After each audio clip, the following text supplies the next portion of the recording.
आप देख रहे हैं उत्तराखंड का नंबर 1 डिजिटल चैनल उत्तराखंड खबर। नमस्कार, उत्तराखंड खबर में आपका स्वागत है। प्रज्ञा आर्ट्स के senior theatre director Lakshmi Rawat एक बार फिर चर्चे में है। लक्ष्मी जी को उनके नाटकों, उत्तराखंड में समय समय पर आयोजित थिएटर वर्कशॉप, उत्तराखंडी और हिंदी फिल्मों और विज्ञापनों में अनेक प्रदर्शन के लिए जाना जाता है। इस बार वो अपनी फिल्म यखूनी कुचैल को लेकर चर्चे में है, जिसमें लक्ष्मी जी न केवल अभिनय कर रही है बल्कि फिल्म का निर्देशन भी खुद कर रही है। आइए देखते हैं उन्होंने क्या कुछ कहा इस खास रिपोर्ट में। मूवी में ये है कि हम जब अपने बच्चों को, दूसरे बच्चों को जब हम शहरों में जाते हुए देखते हैं तो हम नाराज़ होते हैं, गुस्सा होते हैं कि गांव खाली कर दिए हैं, शहरों में जाके बस गए हैं। लेकिन जैसी मौका हमारे बच्चों को मिलता है हम दौड़ते हुए उन्हें शहर भेजने के लिए तैयार हो जाते हैं। लेकिन ये जो शहरीकरण का रूप अब हमारे उसमें आ रहा है पलायन में, उसको हम नज़रअंदाज कर रहे हैं, लेकिन वो कितने गहरे जख्म पीछे छोड़ रहा है जिसको हमारे को अभी तक भनक नहीं लग रही है। वो उस दस्तखत को मैं आप लोगों को दिखाना चाहती हूँ, सुनाना चाहती हूँ अपनी पिक्चर के माध्यम से कि हमें संभलना होगा। उसके बहुत खतरनाक परिणाम हमारे सामने आने वाले हैं। कब तक ये फिल्म जनता के बीच में आएगी, किस भाषा में आएगी? ये गढ़वाली भाषा में होगी और मेरी कोशिश है कि मैं इसे कुमाऊं में भी डब कर सकूं।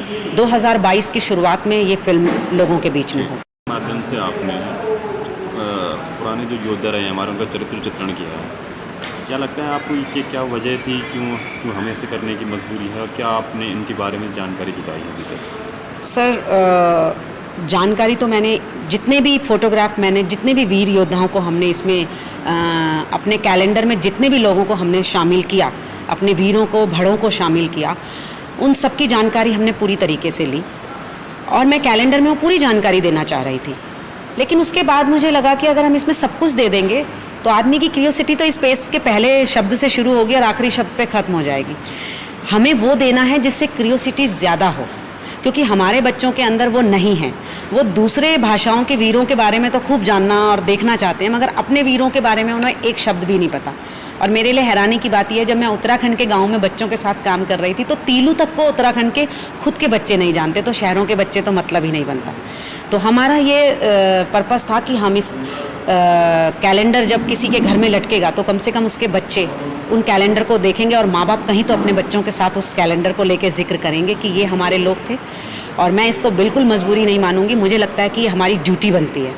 अगर आप मीडिया से हैं, मैं थिएटर से हूँ, तो हम लोगों की कहीं ना कहीं एक सोशल ड्यूटी तो बनती है कि हम अपनी भाषा के लिए, अपने ज़मीन के लिए कुछ करें, और मैंने उसकी एक शुरुआत की है।